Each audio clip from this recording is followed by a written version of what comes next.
Welcome back to another episode of Knowledge Bomb. In this episode, we're going to talk about traveling and working out.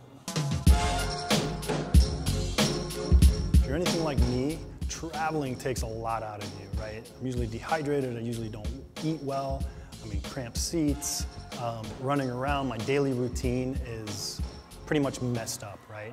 So there's a couple things that I do that really help me stay on track with my workout routine while I'm traveling. First, honestly, it starts with the day before I travel. I make sure that I'm not hinging really heavy. What I mean by that is deadlifts, kettlebell swings, cleans, pulling off the floor, anything with hinging or squatting, lower back. For me, I find it really hard to sit on a plane if I'm sore and if I'm tight, hips tighten up, things like that. So I generally, the day before I travel, I try to keep it to an upper body or a breathing session of some sort. This could even include the day of. If you're traveling later in the day, maybe that morning session is just an aerobic session. It's a great way to ensure that your travel is just going to be a little bit more enjoyable.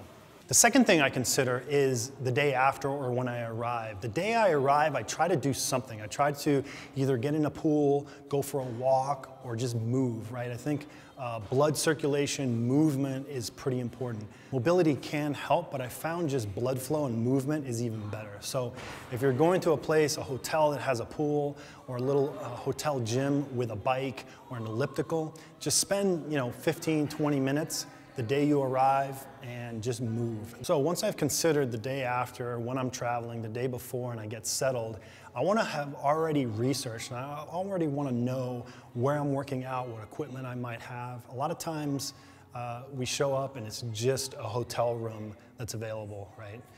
In that case, I generally have my go-to kind of hotel workouts, and that can just be body weight stuff. Good resources for this can be, any kind of body weight gymnastics, flow sessions, body weight stuff. There's even some creative decks of cards out there that you can kind of buy that's all body weight. Generally, when I'm traveling, if it's for a short period of time, I really try to focus on an upper body day and a lower body day. That way, when I get back into my routine and training, I don't come off kind of this full body day and then I go into heavy squatting or heavy pushing. It just gives me a little bit more option when I'm kind of reinserting myself back into my routine. A lot of times there's a gym really close to where I'm staying. I've never been turned down from being able to drop into a box, right?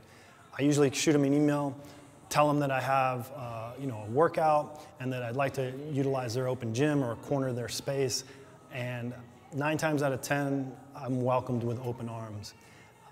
If not, I join into a group class. It's always a great option.